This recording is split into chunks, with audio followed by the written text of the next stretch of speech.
Michèle Alliot-Marie en déplacement hier à Orléans. La garde des Sceaux a visité dans l'après-midi la maison d'arrêt orléanaise où elle a présenté son plan d'action contre les suicides en prison après l'annonce d'un dernier cas la veille à Marseille, portant à 81 le nombre de suicides depuis le début de l'année, soit une augmentation de 30% par rapport à l'année dernière.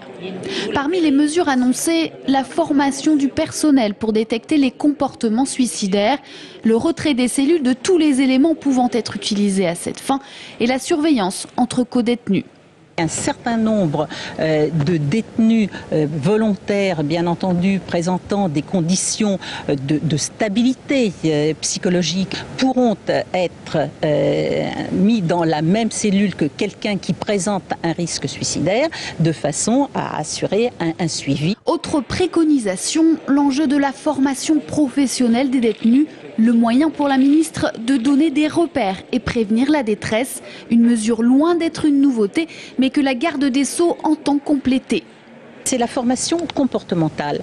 Quand vous apprenez un métier à quelqu'un, c'est une bonne chose. Mais en même temps, quand vous discutez avec des chefs d'entreprise, il est évident que quelqu'un qui connaît un métier, mais qui pour autant n'a pas un comportement qui lui permet de s'insérer dans l'entreprise, c'est quelqu'un qui risque à un moment ou à un autre d'être rejeté. Le choix de la ministre de la prison d'Orléans pour faire ces annonces n'était pas anodin.